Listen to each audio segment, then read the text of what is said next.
Justamente é desse questionamento que nasce a necessidade desse curso.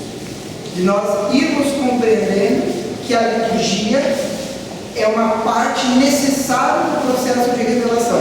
Um processo de revelação que se dá pela palavra de Deus, e essa palavra de Deus se encarna na nossa realidade na celebração litúrgica.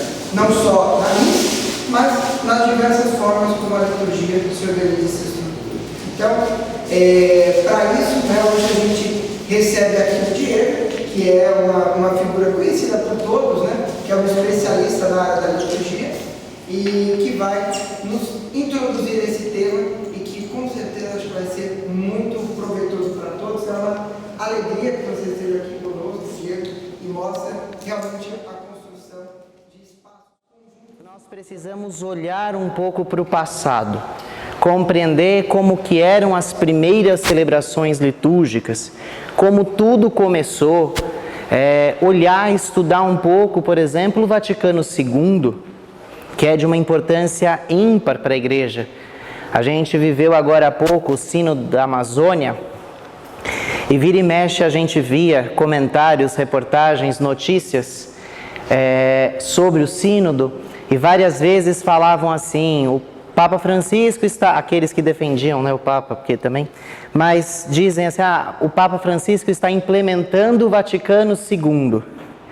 Ou seja, nós levamos mais de 50 anos, talvez 60, porque mais de 60, porque foi em 63 o primeiro documento oficial, dentro do tombo de livros do Vaticano II, e não de forma inesperada, foi sobre a liturgia. Ele foi aberto em 62, no meio do caminho teve um percurso de uma conclave, que foi aberto por João 23, dado continuidade por Paulo VI, e o primeiro documento oficial que sai dessa grande reunião da Igreja é sobre a liturgia. E um pouco o que eu sinto dentro dessa caminhada de igreja é que o documento existe, mas ele é pouco conhecido.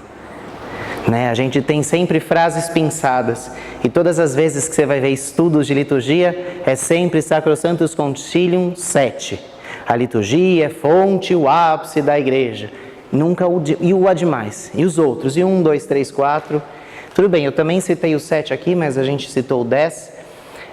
E vai ter um encontro, um dos temas é a gente olhar um pouco para esse tema. Então a nossa proposta aqui é que, como tema a gente pensou bem conhecer para bem celebrar. Então a gente quer olhar um pouco para o passado. Tem um filósofo que eu gosto muito, quem me conhece já está até careca de ouvir eu falar desse filósofo, que é o Kierkegaard. E ele vai dizer que na vida a gente sonha, faz planos, tudo para o futuro. Mas a gente só compreende o presente se olhar para o passado. E um pouco é esse o movimento que a gente quer fazer aqui. A gente quer bem celebrar algumas coisas, e para isso a gente precisa conhecer.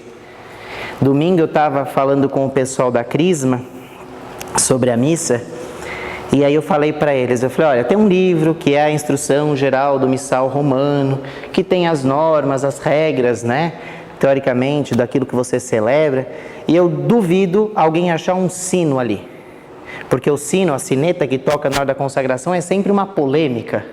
Toca, não toca? Quantas vezes toca? Toca 1, 2, 3, 4, 5. Tem gente que se você não mandar para tocar, não para de tocar nunca mais. E aí, assim, uma vez eu estava na missa das 9, um senhor veio brigar lá com a Simone, que é uma ministra. Porque eu tocava antes, tocava depois. E aí, naquele dia, eu falei, então, faz uma coisa, antes do senhor reclamar, leia e acha o sino. Na hora que o senhor achar o sino, a gente volta a conversar. O sino é uma herança ainda de antes do concílio, quando estava todo mundo lá rezando o terço no meio da missa, não entendendo nada daquilo que o padre falava. Ele falava de costas em latim. E de costas em latim. E a única coisa que ele falava em português era para dar bronca, que era cada sermão que você falava Jesus.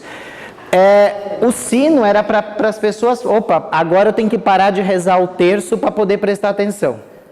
Tanto que por isso que a sineta é tocada sempre antes da consagração, durante e depois. É para marcar, vai começar, está acontecendo, já acabou. Tanto o Frei Euclides conta uma história que eu acho muito engraçada. Ele fala que logo nos inícios do ministério dele, ele estava no meio da missa, aquele silêncio, né, de costas, em latim. Aí ele levantou a hóstia, ele só ouve alguém lá na igreja, louvando a Maria, o povo fiel. Porque a pessoa estava rezando o terço e nem o sino fez ela acordar. Então a gente quer fazer esse movimento de olhar para o passado para conhecer. E conhecendo, celebrar. Tá? A proposta é que a gente divida o nosso curso em 4 temas, mas são 5 encontros, sim. Eu tenho um problema que eu falo demais. Então, eu fiz uma coisa, eu deixei um encontro de gordura, ou seja, aqui eu acho que vai estender para mais de um encontro, né? Então a gente está com tempo, nós temos aí um encontro inteiro de espaço para poder. Então, o conceito de liturgia, a liturgia no Novo Testamento, o Vaticano II, e a gente termina com o documento 43 da CNBB, que é a Animação em Vida Litúrgica no Brasil, que ainda é o documento que rege, em certa medida, que não é que ele rege, ele orienta as celebrações dentro do Brasil, né? Considerando as nossas culturas, as nossas diferenças, as nossas até idiosincrasias às vezes, que fazem parte da nossa cultura. E aí, assim, se alguém tiver alguma pergunta, pode levantar a mão, pode interromper, não precisa esperar até o final, tá? Por favor. Então, a primeira coisa que a gente quer responder hoje é o conceito de liturgia, né? O termo liturgia. Aí, a primeira coisa é, o que significa a palavra liturgia? Vamos pensar, quais outras palavras na língua portuguesa a gente tem que são semelhantes a essa? Cirurgia.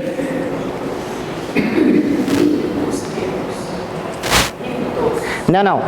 Quais são outras palavras da língua portuguesa que tem essa mesma terminação? Urgia. Imagina. Urgia.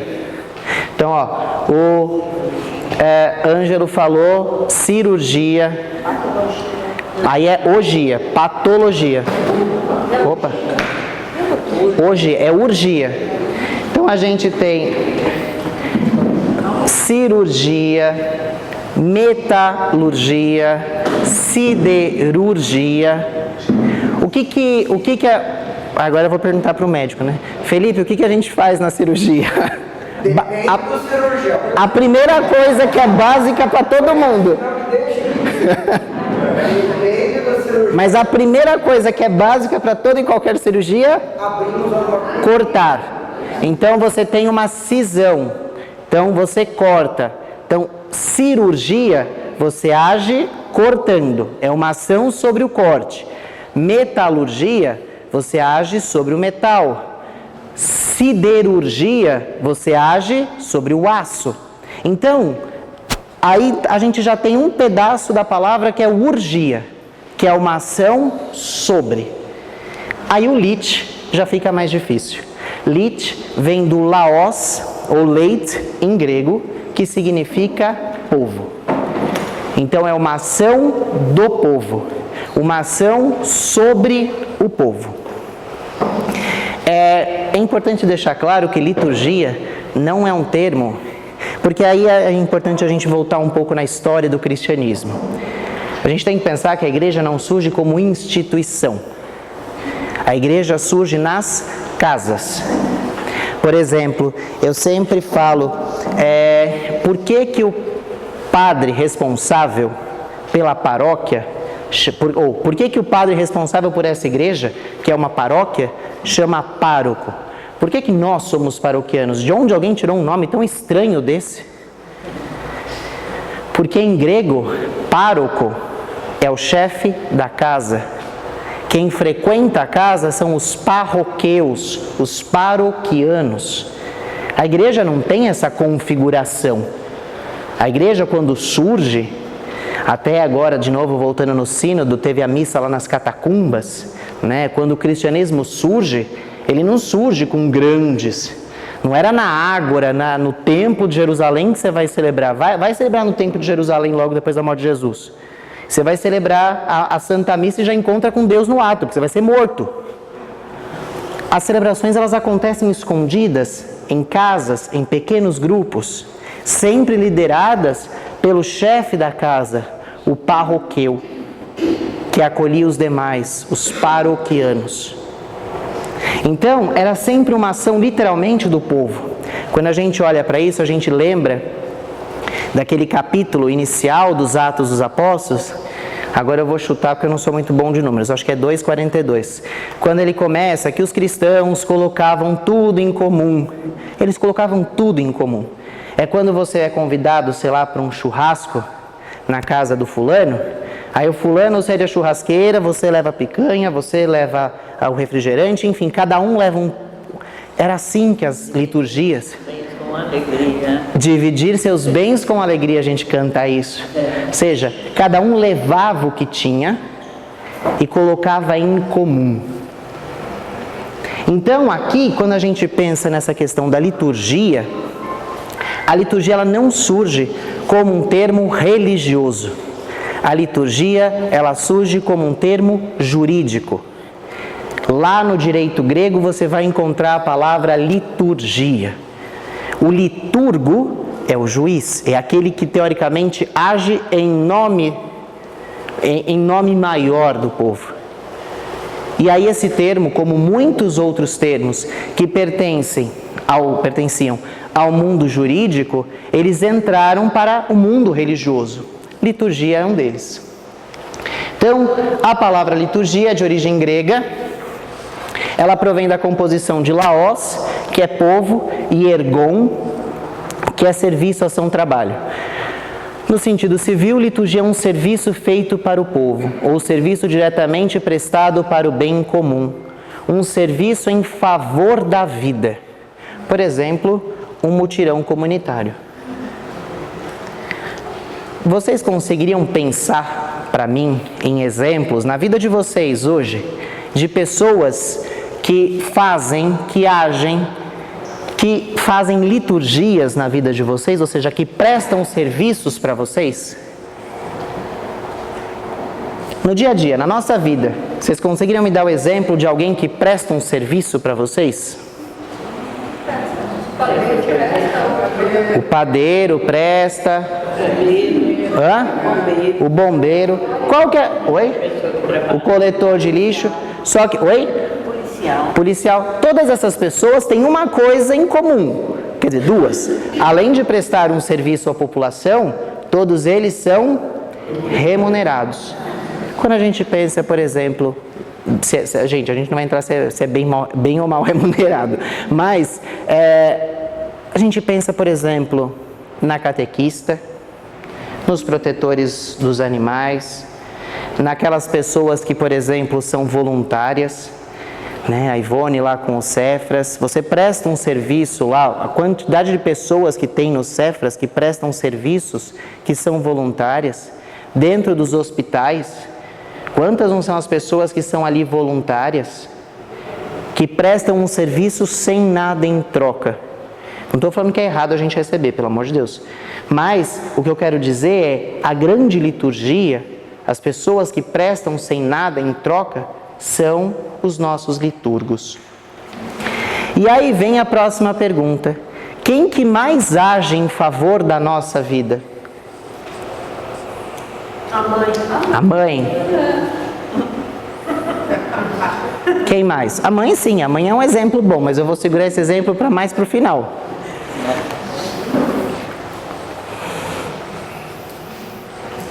É Deus. Quem mais age, ou agiu e continuará agindo depois de nós, na nossa vida, é Deus. Claro que Deus se serve de instrumentos valiosos, como a nossa mãe, por exemplo. Mas o grande liturgo é Deus.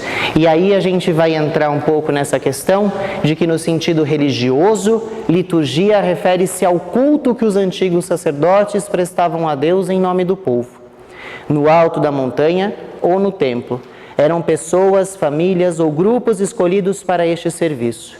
E aí a gente lembra do Zacarias, né? Que a gente só lembra que ele ficou mudinho. Mas Zacarias, pai de João Batista, era um desses liturgistas. Ele estava no templo a serviço. Então Deus é o grande liturgo da nossa vida. É Ele quem age, né? É Ele quem vai agir sobre nós o tempo todo e ainda que a gente não veja. Quando a gente olha para Paulo, lá no Novo Testamento, Paulo vai dizer que para ele o anúncio do Evangelho é um serviço litúrgico. E ele diz lá na carta aos Romanos: meu serviço sagrado é anunciar o Evangelho de Deus, a fim de que os pagãos se tornem oferta aceita e santificada pelo Espírito Santo. Para ele também são um serviço litúrgico as ações em favor da comunidade necessitada. Veja que aqui, eu acho isso muito bonito, e não à toa que na liturgia das horas, a oração oficial da igreja, várias vezes aparece o canto eu não lembro qual que é o livro agora, mas é o texto que a gente lê na Sexta-feira Santa, quando ele vai falar do sacrifício de Cristo. Cristo não tinha uma única dimensão. Cristo não tinha unicamente a dimensão divina. Ele não fica no templo o tempo inteiro. Ele vai lá para a vida. Eu acho que um dos exemplos mais bonitos para mim do Evangelho, para mim acho que esse talvez seja o mais tocante, a passagem bíblica mais tocante. A gente leu há pouco tempo, que é da mulher pecadora. Quando levam a mulher lá no centro, porque ela tinha sido pega em adultério, jogam a mulher e, claro que querem matá-la, apedrejamento, porque afinal de contas era a cultura da época, a gente não está aqui para julgar, mas principalmente o que eles queriam era colocar Jesus à prova para saber qual que era, é por aqui que a gente vai pegar para poder tirar ele do nosso meio. Quando Jesus olha para aquela situação, ele nada faz. Ele só diz para as pessoas que ali estavam: quem não tiver pecado, que atire a primeira pedra.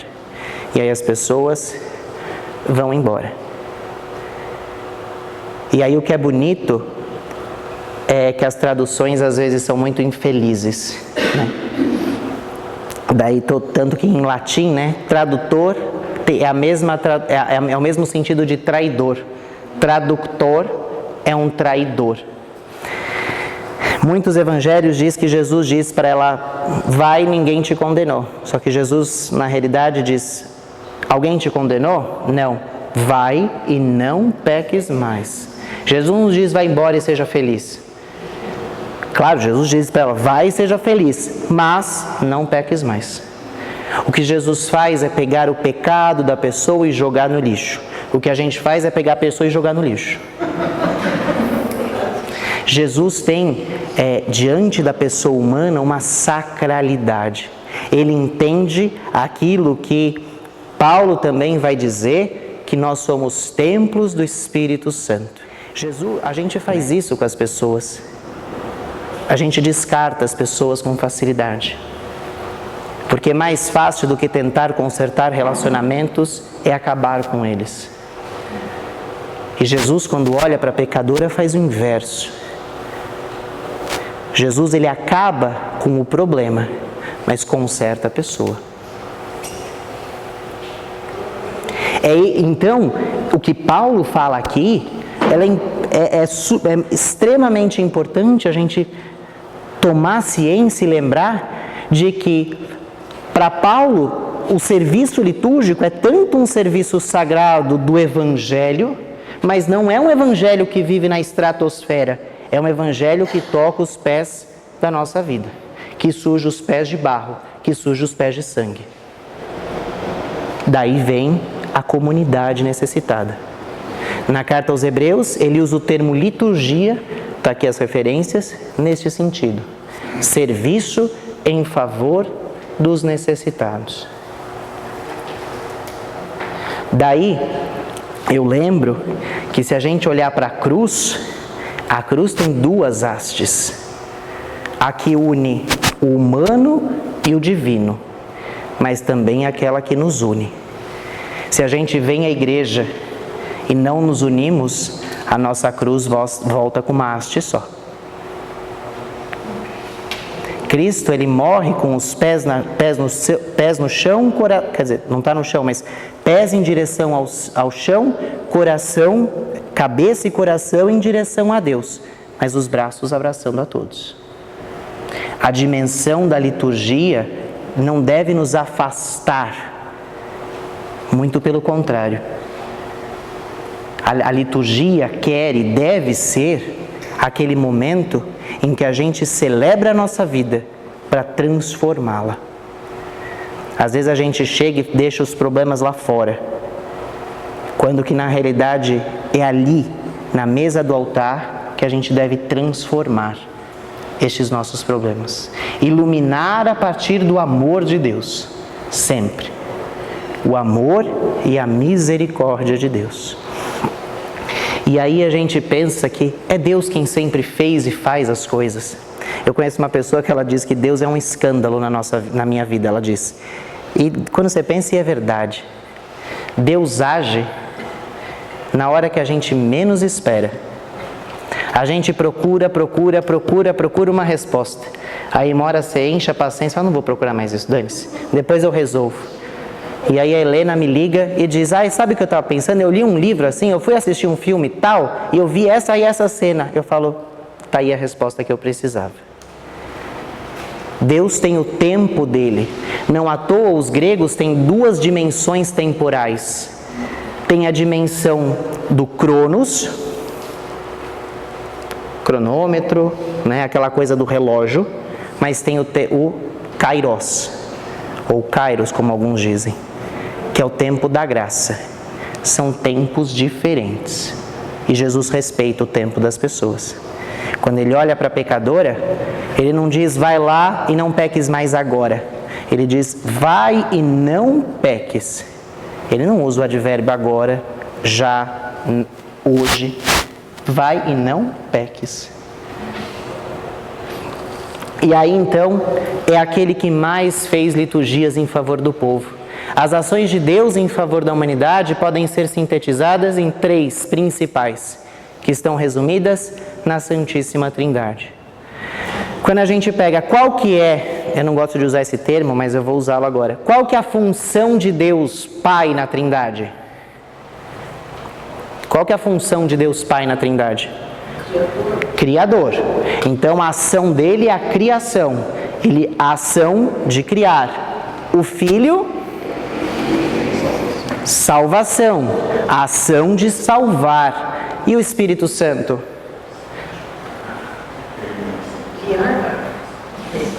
Santificação. A ação de salvar, santificar.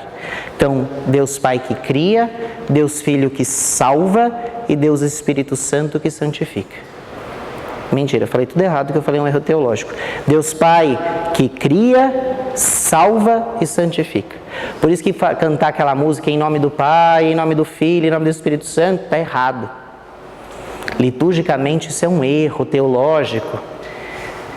Porque é Deus que age em 3 pessoas. Quando você diz em nome do Pai, você diz em nome do Deus Pai, em nome do Deus Filho, em nome do Deus Espírito Santo.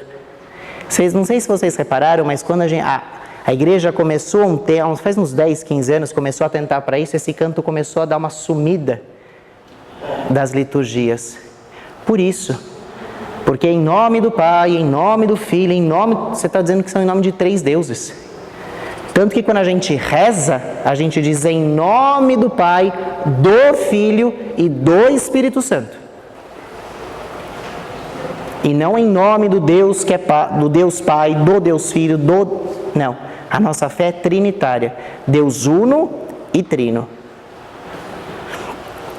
Tem um problema, quando a gente começa a estudar essas coisas, tudo isso começa a incomodar nas missas. Mas faz parte.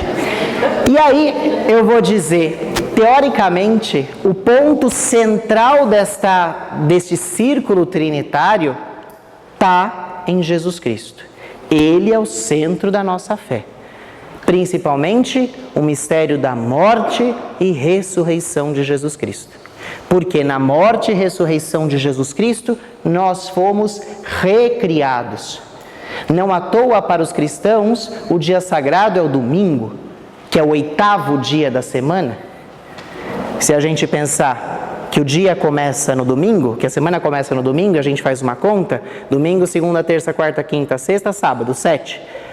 Jesus ressuscita na madrugada de sábado para domingo, é o 8º dia. Por isso lá no Apocalipse vai dizer, eis que faço novas todas as coisas. Daí muitas igrejas, inclusive a nossa, na pia batismal você tem 8 lados, porque é o 8º dia da semana. Por isso que nós não somos sabatistas, mas dominicais. Então, o centro da nossa fé é a pessoa de Jesus Cristo. Sempre.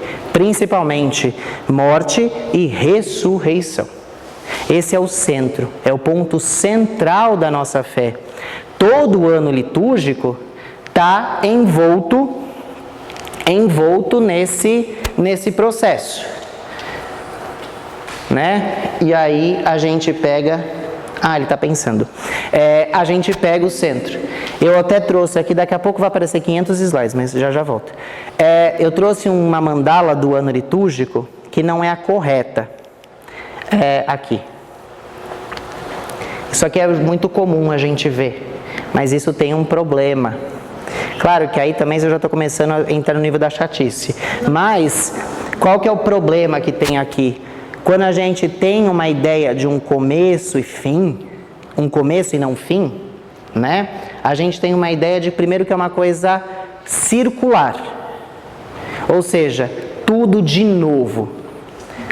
Advento de novo, quaresma de novo. Quando que não? Quando o ideal é que os que eu encontrei, as imagens que eu tinha não ajudavam, porque eu precisava desse cordeirinho aqui, mas... O ideal é que isso daqui fosse aberto, fosse uma... como que eu vou dizer isso? Uma espiral, obrigado. Uma espiral. Sabe que nem aqueles experimentos que você faz na escola? Que você faz depois e coloca a vela e aquilo começa a rodar? Aquilo nunca roda igual. Por quê? Porque o vento é diferente, o calor é diferente. E aí a gente vai lá para os gregos dizer que ninguém pisa 2 vezes no mesmo rio porque ninguém é igual. É isso. A liturgia não é de novo. É novamente, é diferente. Quando a gente fala, dizer assim, eu vou viver o advento de novo. É aquela coisa, de novo, tudo igual. Quando a gente diz novamente, é de um modo novo. Porque nós já não somos iguais. Não sei vocês, mas eu vira e mexe, às vezes tenho a sensação de que eu nunca li algumas passagens do Evangelho que a gente ouve na missa. Porque aquilo cai para mim no ouvido de uma forma tão diferente, eu falo, mas eu nunca tinha pensado nisso. Por quê? Porque naquele momento os meus olhos estão iluminados com outras luzes. Eu tenho a minha história que é outra. Então, o ano litúrgico, que é isso aqui, não é o que a gente vai discutir aqui, mas ele é ele é espiral, pronto. Ele não é cíclico, ele é espiral. Pode parecer a mesma coisa, não é, porque os ciclos se repetem. Ele é espiral, as coisas não são iguais. Daí a gente canta na Páscoa, é um canto bonito, mas que a gente quase não canta, que é esse banhados em Cristo, somos uma nova criatura. As coisas antigas já se passaram, somos nascidos de novo. Vamos lá. Banhados em Cristo, somos uma nova criatura, as coisas antigas já se passaram, somos nascidos de novo. Somos uma nova criatura, as coisas antigas já se passaram, somos nascidos de novo. Eu acho que essa certeza é bonita quando a gente pensa na ressurreição. As coisas antigas já se passaram, somos nascidos de novo. Deus nos perdoou, a gente precisa se perdoar. Tá bom? Vamos sentar? Mas que esse canto fique ecoando no nosso coração. Então, quem mais agiu e continua a agir em favor do povo é Deus, e Ele não faz por outro motivo, senão porque Ele nos ama. É o amor de Deus. Por isso que eu não gosto, eu sempre me dá um pouco de catapora quando as pessoas falam assim, Deus tem muito amor. Não, Deus não tem amor. Ele é amor. É diferente. O ser todo de Deus, Ele é amor. Ele sempre vai agir com amor. Mas às vezes Ele dá bronca. Dá, porque quem ama também, é o famoso discurso de mãe, né? Quem ama, cuida. Quem ama dá bronca, quem ama vai atrás, quem ama corrige. Amar não é deixar, faz o que você quiser. Porque senão depois a gente vai ter que buscar no hospital ou na delegacia, eu sempre falo. A gente cuida, a gente vai atrás, a gente protege. O agir de Deus, o modo de agir de Deus é ama. E quem ama se faz presente. A gente repete isso mais de uma vez na celebração litúrgica. O Senhor esteja convosco. Ele está no meio de nós. Às vezes a gente fala isso com a boca, mas não tem essa certeza no coração. Ele está no meio de nós. E não é junto, é no meio, é dentro. Não é um amor qualquer, mas é um amor salvífico. Quando nós amamos, nós também nos sentimos amados, nós somos ressuscitados. Só o amor nos coloca de pé. Só o amor nos faz vivos, vai dizer João, nos capítulos 3 e 4 da sua carta, quando ele diz Deus é amor. E aí no capítulo 3, esse é no 4, no 3 ele vai dizer, tem muitas pessoas, a condição, a diferença daqueles que está vivo para aquele que está morto é o amor. E não é um amor qualquer, é um amor puro, um amor verdadeiro. Um amor, como diz aqui, salvífico. Vocês sabem o que é ressurreição ou ressurrecto em grego? Ressurrecto é aquele que está em pé. Por isso, todas as cenas de ressurreição trazem Jesus em pé. Por isso, quando a gente olha para o crucifixo de São Damião, mais para frente ele vai aparecer em uma das imagens, é a cruz, mas ele está vivo, em pé. Ressurrecto é aquele que está em pé. O amor de Deus nos coloca em pé. Diante de toda e qualquer necessidade, diante de todo e qualquer problema, o amor de Deus nos coloca em pé. Eu falo que o amor de Deus é como o colo de mãe. Você pode estar com um problema maior do mundo, mas o colo de mãe faz a gente pelo menos ficar um pouco em pé. E aí, liturgia, se a gente perguntasse o que é liturgia, a gente pode responder que liturgia é a presença de amor de Deus. Ou melhor, aqui a gente até podia trocar esse amor por um amor com A maiúsculo. O que é liturgia? A liturgia é a presença de amor. É a presença daquele que me ama. Quando a gente vem para a igreja para ser amado. Sabendo que o amor, às vezes, ele é severo, ele é duro, ele corrige. Ele não fala aquilo que a gente quer ouvir, mas aquilo que a gente precisa ouvir. E não é um amor qualquer, é um amor que cura, é um amor que salva, é um amor real, é um amor encarnado, é um amor abraço, é um amor perdão, é um amor beijo, um amor gesto, um amor eucaristia. Isso é liturgia. Liturgia é amor. Tudo ali fala de amor. É um amor real. Nós não estamos fazendo um teatrinho, nós não estamos brincando. Não, nós estamos vivendo. Não é um amor distante, mas é um amor que é encarnado. E aí quando a gente olha para a experiência e para a vida de São Francisco ele era extremamente apaixonado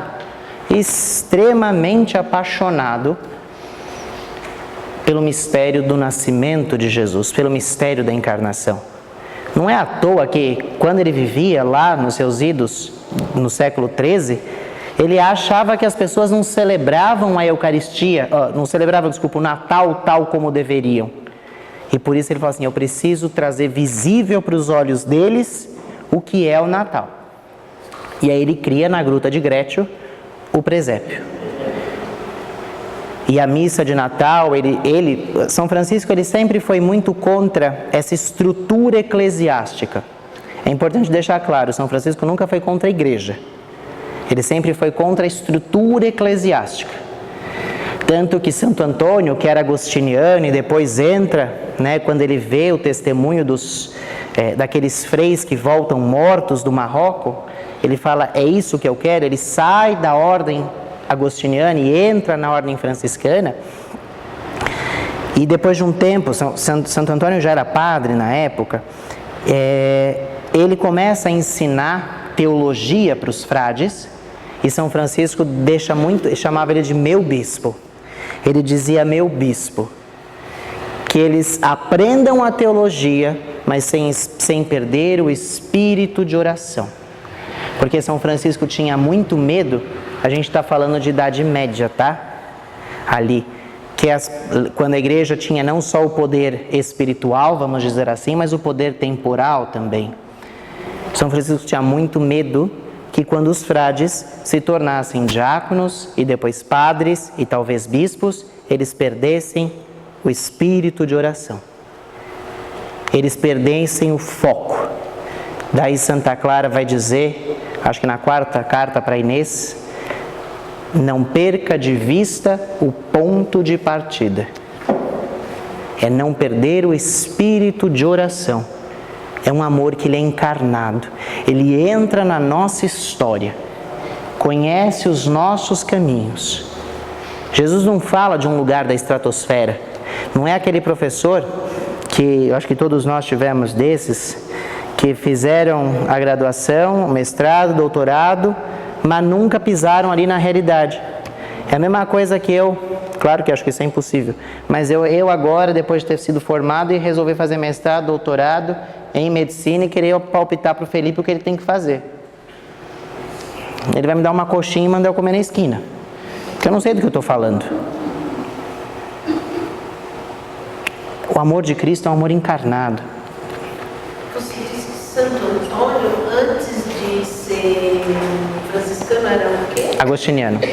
Ele era da concorrência aqui de cima, dos agostinianos. Ele era agostiniano recoleto. Nada. Então, é esse amor encarnado que entra na nossa carne. E daí a gente logo pensa em encarnação, Eucaristia. São Tomás de Aquino vai dizer que na Eucaristia Jesus dá o maior dos abraços possíveis, o abraço visceral.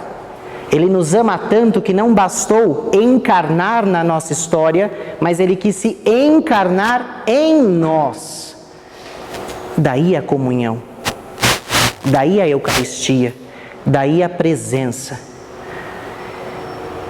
Eu falo sempre que quando a gente come um bolo gostoso, a gente sempre logo quer... A primeira coisa que a gente pode nunca fazer o bolo, mas a gente sempre pergunta, qual que é a receita? Porque a gente gostou tanto daquilo que a gente precisa compartilhar. Claro que se a Suzel faz o bolo dela e usa o ovo caipira, o bolo vai sair mais amarelo, o meu pode sair mais esquálido, mas é bolo do mesmo jeito, vai mudar um pouco o gosto da farinha, mas tem um sabor, que é a Eucaristia. A Eucaristia é esse desejo do Cristo de querer entrar em nós, encarnar em nós, nos abraçar, nos beijar, nos perdoar, nos acolher. E um amor que se transforma em gesto.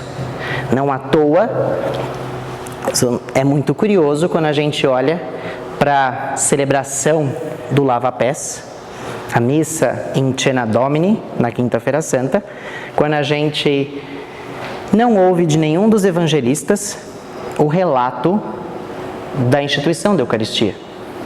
A gente ouve o relato da instituição da Eucaristia via Paulo na carta aos Romanos, segundo a leitura da missa da Quinta-feira Santa. O Evangelho é lava-pés, sempre. Por quê? Porque João, ele quis ser o diferentão. Ele percebeu que estava esgotada a quantidade de livros e estava com medo de plágio. Não. João escreve muito tempo depois. Ele é o último evangelista a escrever. E ele percebe que as comunidades estão jogando muito incenso no altar.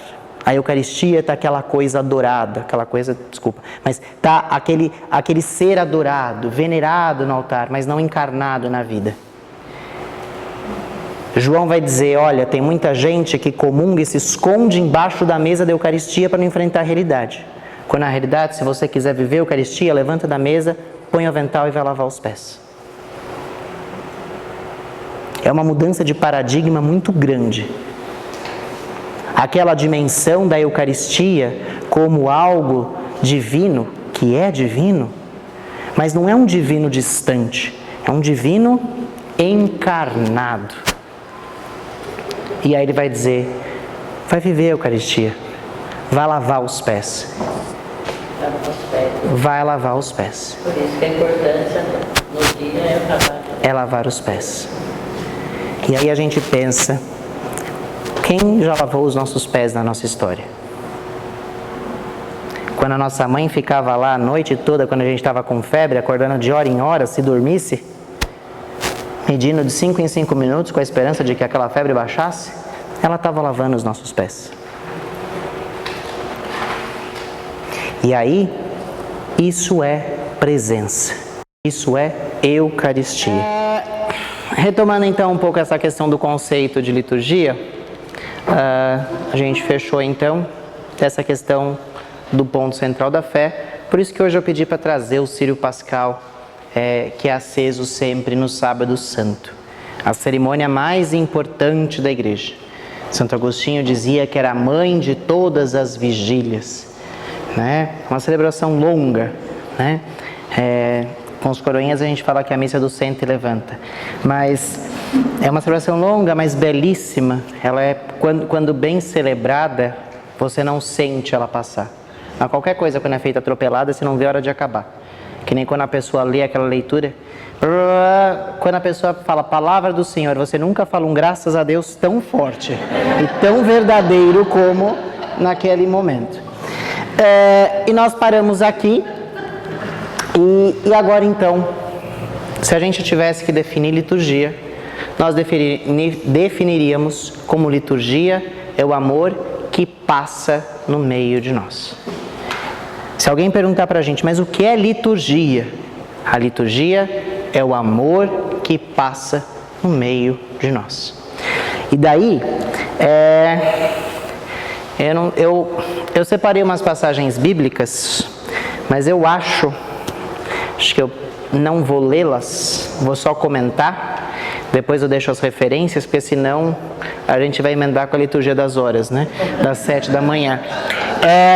A liturgia é o amor que passa no meio de nós. Liturgia é o amor que passa, pessar, êxodo, passagem.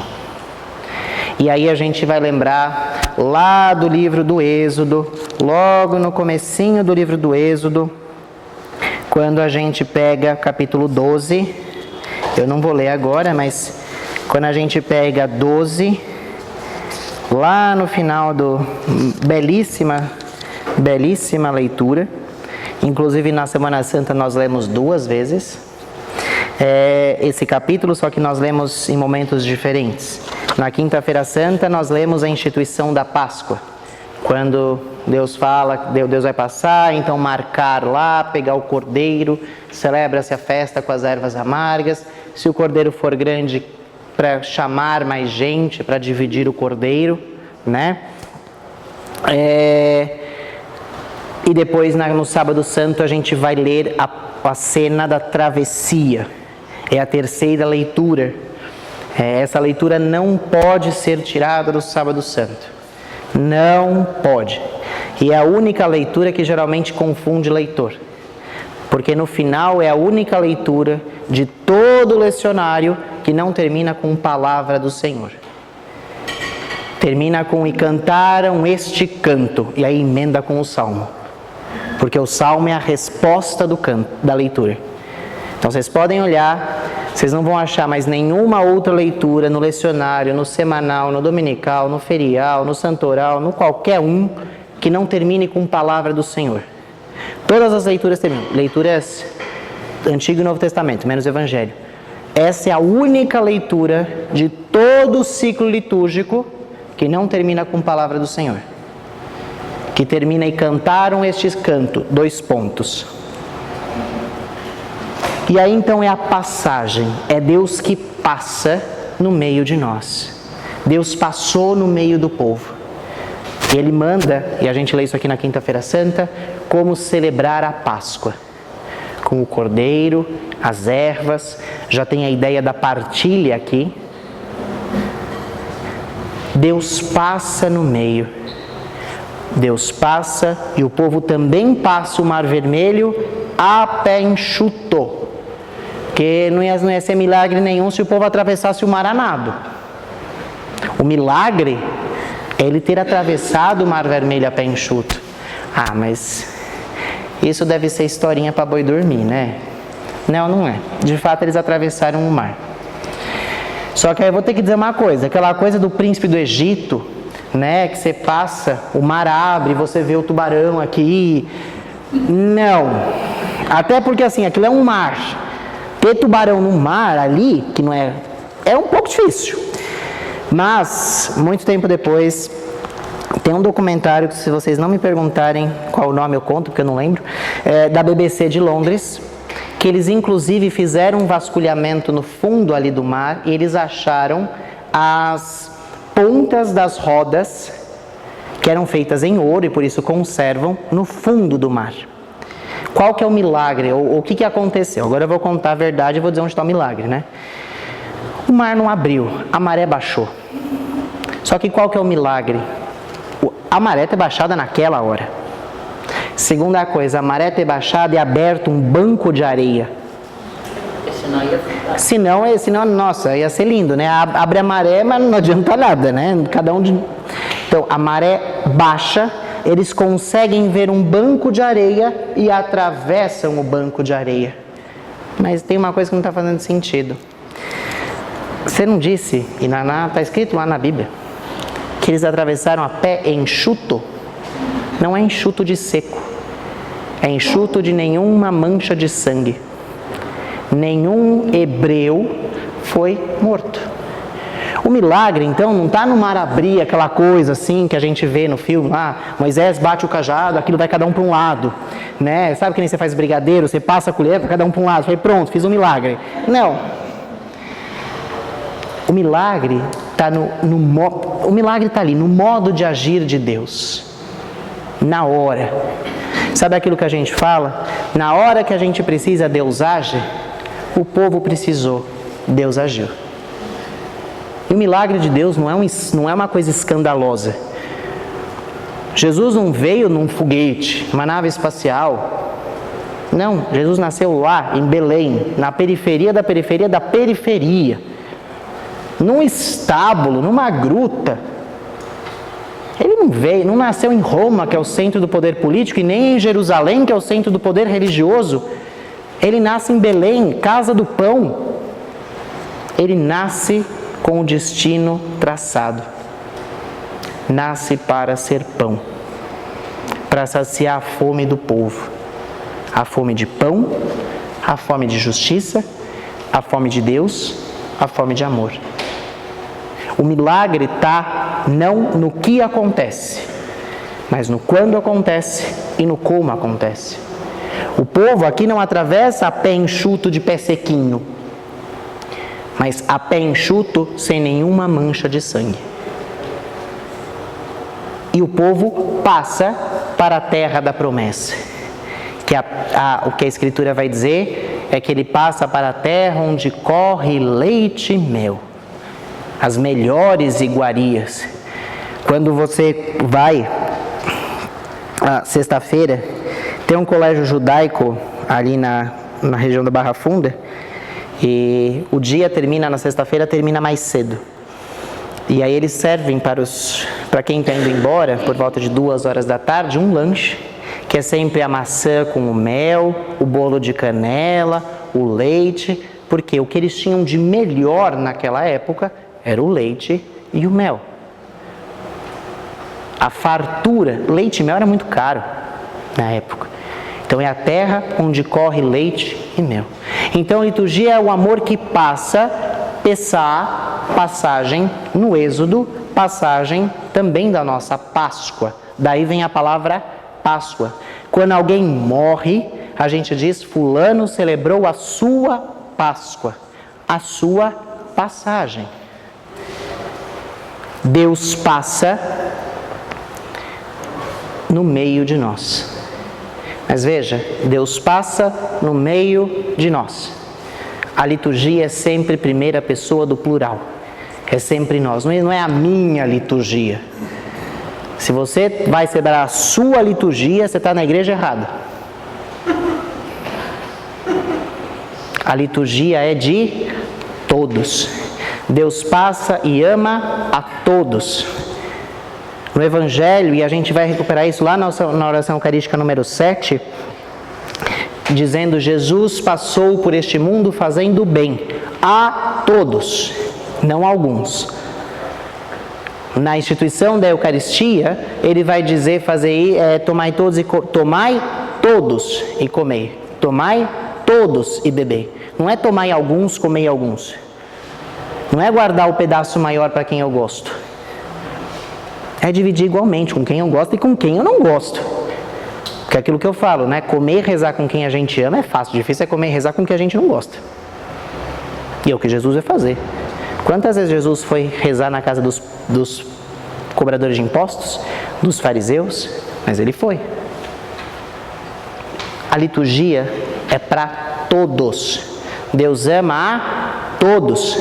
A gente leu domingos passados aí, na carta de São Paulo, eu acho que é Timóteo, agora vai me fugir a memória mesmo, quando o texto litúrgico vai dizer que Deus não faz, ele usa o termo, acepção de pessoas. Deus não separa. Deus ama a todos. O amor de Deus é um amor perfeito. O nosso que é um amor imperfeito. A gente escolhe quem amar. Deus não. Porque é aquilo que eu falo, amar quem a gente ama é fácil. Professar a fé aqui dentro com quem professa a mesma fé que a gente é fácil. O difícil é professar a fé lá fora, com quem não acredita na mesma coisa que a gente, ou com quem não acredita em nada, ou pior, com quem acredita na mesma coisa que a gente, mas segue o oposto. Eu falo que a regra para a gente ler as Sagradas Escrituras é lembrar uma frase central de Paulo, quando ele vai dizer que a letra mata e o espírito dá vida. Se você não é capaz de sentar ao lado do seu irmão com quem você quebrou o pau, ou que você não gosta, significa que não dá para você se aproximar do altar. Diz lá o texto sagrado, se você está indo para o altar com as oferendas e lembra que brigou com o teu irmão, larga, ele não fala para vai lá, entrega, não, larga o cálice, larga tudo que está no meio do caminho, vai se reconciliar e volta. Porque o seu coração não está com as toalhas postas para celebrar a Eucaristia. A mesa do altar está, mas o teu coração não. E aí a gente pensa que liturgia é a celebração desse amor para todos. Ela é memorial do Cristo que passou fazendo o bem. Celebração é uma celebração da passagem de Deus em nosso meio. Aí é uma invenção minha, mas é uma celebração. Você lembra de Jesus encarnado. Não como uma memória histórica. Olha que bonitinho. Quando a gente vai, por exemplo, Pedro de Toledo, a gente faz assim, quando a gente quer tornar uma pessoa célebre, quando a gente quer fazer memória, a gente dá nome de rua, de ponte, de praça, né? Por exemplo, Pedro de Toledo. É tão célebre, é tão importante que metade das pessoas não sabem quem foi Pedro de Toledo. que foi o interventor, na época do Getúlio Vargas, da guerra lá, não foi nem guerra, mas da Revolução Constitucionalista de 32. Mas aquilo eu falo, quando a gente não sabe a verdade, a gente coloca história. Perto da minha casa tem uma rua que chama Rua Bica de Pedra. Bica de Pedra. Bom, mas é que assim, eu moro em Perdizes, ou você está subindo ou você está descendo. E aí ali tem uma rua que chama Bica de Pedra. Um dia eu estava no táxi, aí o moço falou assim, o senhor sabe de onde, qual que é o sentido do nome dessa rua? Eu falei, não sei, mas... Aí ele falou assim, então, é porque aqui é uma região que tem muita venda de drogas. Aí puseram Bica de Pedra. Eu falei, olha... Eu virei para ele e falei, olha, eu não estou contestando a sua verdade. Mas assim, eu não entendo muito de nome de rua. Mas eu acho que a prefeitura não ia fazer uma rua em homenagem à venda de drogas. Porque senão, além de nome de rua, ia ser cartaz de propaganda. Eu falei, olha, na minha parva visão, é porque aqui é uma região que tem uma pedra, um morro e água, né? Porque tem mina, né? As minas de água. Eu acredito que as pessoas deviam vir buscar aqui e fizeram uma bica. Então perguntava, onde você vai? Eu vou lá na Bica de Pedra. Não que você vai comprar drogas, mas você encheu seu galãozinho de água. Mas enfim, a gente torna tão célebre nome de rua que a gente não sabe quem é a pessoa. E onde você mora? Na Borges Lagoa. Sei lá, a primeira coisa que eu penso é numa lagoa de patos. Então, mas na liturgia a gente faz isso, é uma celebração, a gente torna célebre o quê? Este memorial. Mas não é uma memória, como eu disse lá no slide anterior, do passado, tá aqui, do passado. É uma memória atual, histórica. A encarnação não é um fato do passado. Ela é um fato do passado como é um fato histórico, mas ela é um fato real, presencial na nossa história. Então é uma célebre ação, é uma celebração. Nós nos reunimos em torno do altar para celebrar, para fazer uma célebre ação da passagem de Deus em nosso meio, e é uma passagem de Deus que é presença de Deus que nos ama. E por isso a gente celebra. Daí vem a liturgia da palavra. Os judeus têm isso de uma forma espetacular. Toda e qualquer celebração, encontro deles, eles olham para o passado, para não perder a noção do presente. Quem fomos ontem define quem somos hoje. Quando a gente perde a noção da história, a gente perde a noção da nossa presença e da nossa atuação política, social, cristã, no presente. Por isso que toda a parte da liturgia da palavra é sempre essa celebração do passado. E a homilia entre parênteses, deveria ser uma atualização dessa memória histórica. Lembrando que a igreja ela olha para a ação de Deus, para o mistério pascal de Cristo e torna este mistério importante, célebre, destacado, reconhecido, homenageado. Mas isso é tão importante que eu vou repetir. Ela olha para o mistério pascal de Cristo. Cristo é o centro da nossa fé. Tem tanta religião, ou melhor, tem tanta religiosidade, que a gente vê que está tudo no centro, menos Jesus Cristo. Então aqui, o mistério pascal é este centro da fé. Daí a gente canta isso aqui. Deixa eu só ver se vai dar para cantar, peraí, deixa eu ver. Eu estou terminando. Então, a gente canta isso aqui na Páscoa.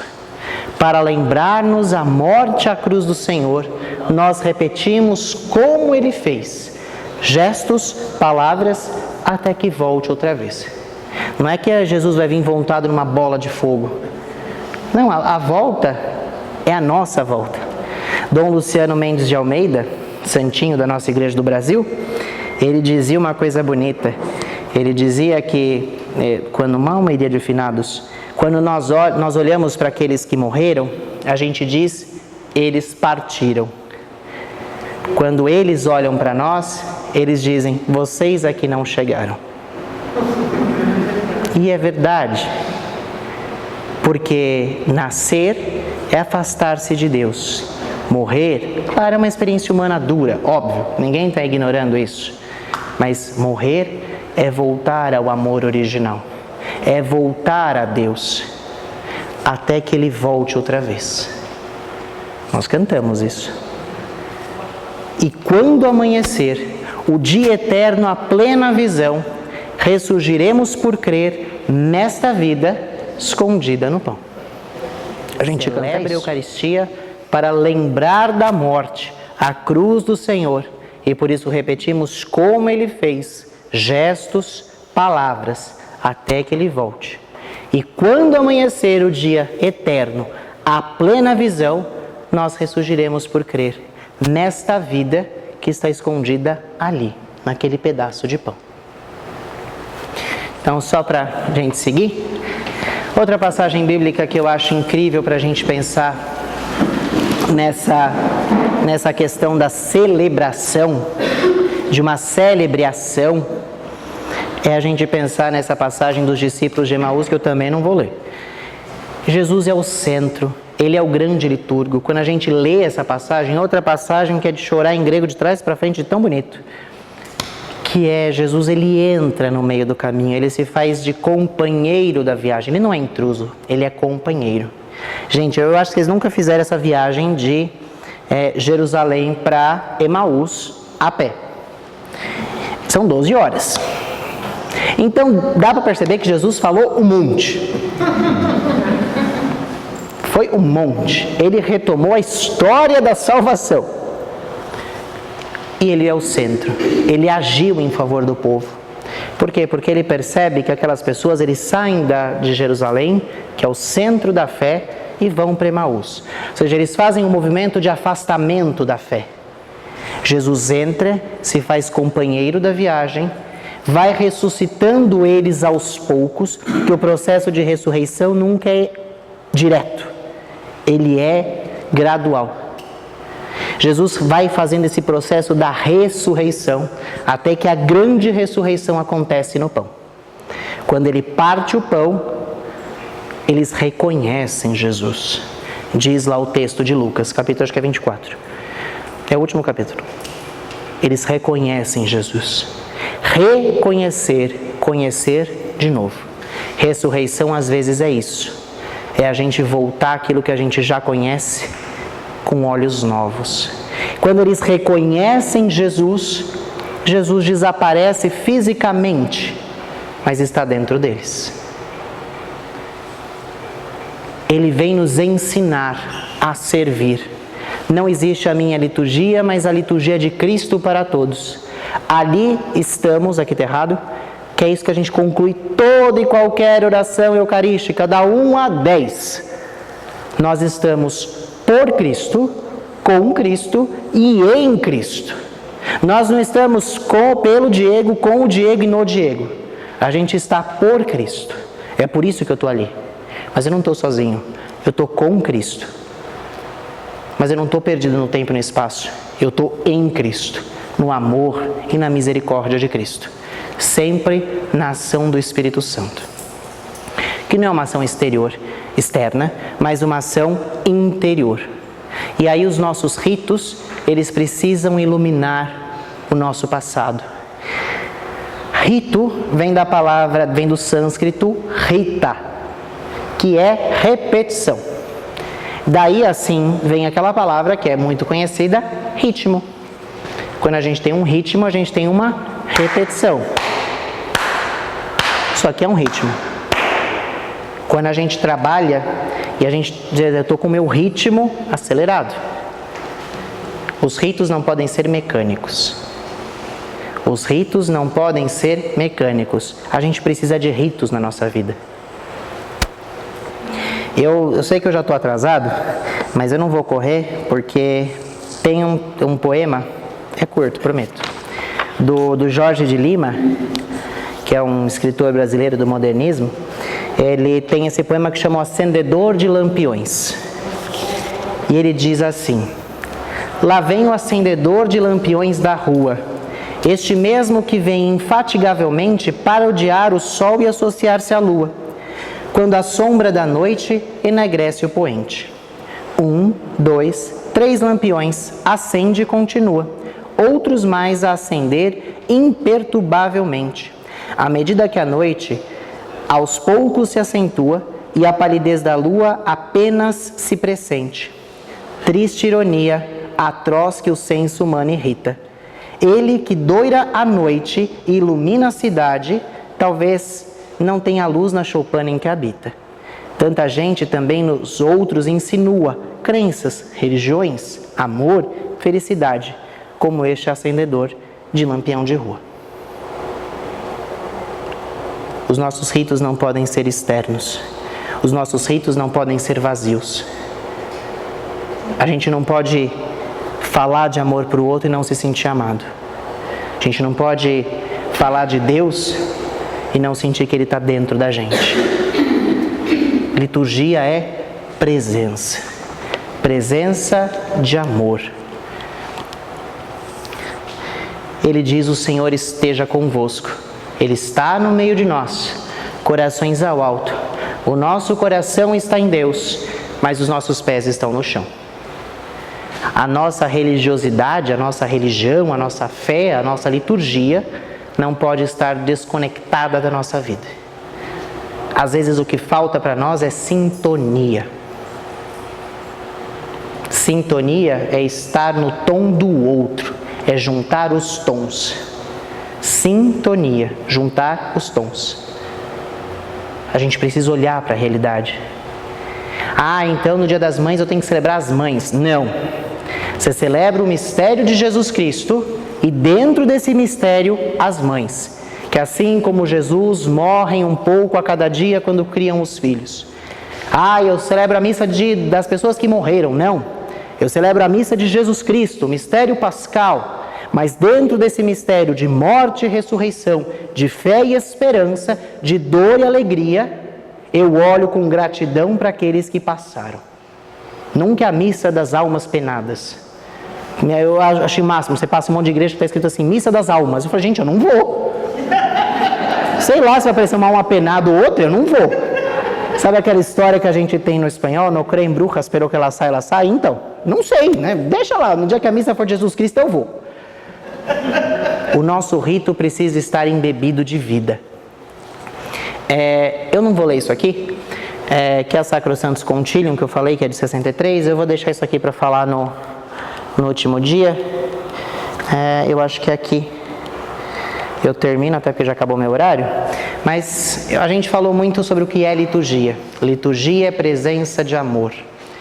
Mas agora a gente vai falar o que não é liturgia. Liturgia não é teatro. O padre não é ator e nós não somos plateia. E Jesus Cristo o cara da coxia, né? Liturgia não é show. Liturgia é celebração. Liturgia não é catequese, não. Às vezes a gente vai na missa, pelo amor de Deus, como tem comentário.